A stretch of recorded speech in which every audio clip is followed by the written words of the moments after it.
ఆస్కారం లేదు. ఎఫ్ఆర్బిఎం రుణాలు 25%, జిఎస్డిపిలో 25% మిగతాది. నాకు తెలిసి ఇలా 37% అయిపోయింది.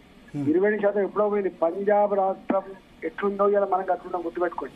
అన్ని కార్పొరేషన్లు పెట్టి లోన్ తీసుకుంటున్నారు కదా ఎఫ్ఆర్బిఎం పరిధిలోకి రాకుండా ఉండేందుకు. ఇప్పుడు నిజంగా ఇప్పుడు కేంద్రం మీద వీళ్ళు దాడి చేస్తారు కానీ ఇవాళ వీళ్ళు గ్యారంటీ రుణాలు ఏవైతున్నాయో గ్యారంటీ రుణాలన్నీ కూడా రాష్ట్ర ప్రభుత్వ ఖజానా నుంచి కనుక కట్టకపోతే అలౌ చేస్తారు.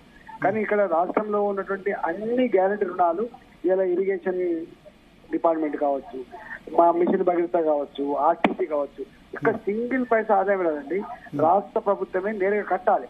మనం ఏదో అబద్ధం చెప్తే చెప్పొచ్చు కానీ కట్టాలి. అట్లాంటప్పుడు ఇవన్నీ ఎఫ్ఆర్బిఎం దాంట్లో అట్రాక్ట్ అయితే తప్ప ఇది సపరేట్ గా చూసే ఆస్కారం చూసి చూడట్టు ఉంటది కాబట్టి నడుస్తుంది. కానీ కేంద్రం కనుక సరిగ్గా పట్టించుకుంటే మనం నడపలేం.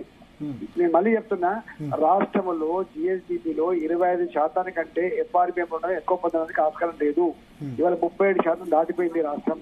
ఓకే, మరి ఎట్లా సార్ ఇప్పుడు మీరు చెప్తున్న దాని ప్రకారం దివాళా తీసిందని చెప్పలేం, బయటికి చెప్తే గనక అప్పులు పుట్టవు. దివాళా తీసినా ఏం చెప్తాం? తెలంగాణ అంతా ఆదాయం చేసిండు. మేము కష్టపడి తెచ్చుకున్నాం. 17 సంవత్సరాల కాలం పాటు కొట్లాడి తెచ్చుకుని తెలంగాణ ఇవాళ అప్పుల ఊబులో కురకపడేటట్టు చేసి ఇవాళ ఎంప్లాయ్మెంట్ జనరేషన్ లేదండి.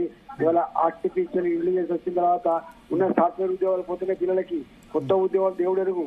ఇలా గ్రామీణ ప్రాంతాల్లో యువత అంతా కూడా అనేక రకాల చెడు అలవాట్లకు లోనవుతున్నారు. మొత్తం చావళ్ల కాడ, పాన్ డబ్బాల కాడ, హోటళ్ల కాడ యువశక్తి అంతా కూడా నిర్వీర్యం అయిపోతుంది. ఏ ఫస్ట్ జనరేషన్ గుడిసెలలో చదువుకున్న పిల్లలు ఉన్నారు, పేదరికంలో చదువుకున్న పిల్లలు ఉన్నారు, వాళ్ళకి ఉద్యోగాలు ఇవ్వాలి. ఇలా బిగ్గెస్ట్ ఛాలెంజ్ అది.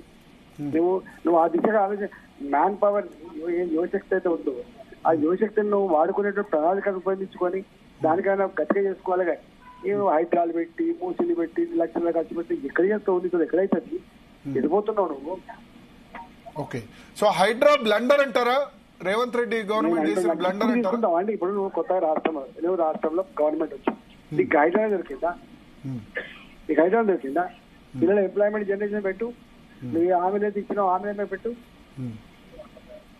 భరత్ గారు మంచిది. మరి నేను ఇక బస్సులున్నా, నేను ఎయిర్పోర్ట్లు ఉన్నా, మాట్లాడు. Okay okay, thank you Etela Rajender గారు, మీ తెలంగాణ తొలి ఆర్థిక మంత్రి.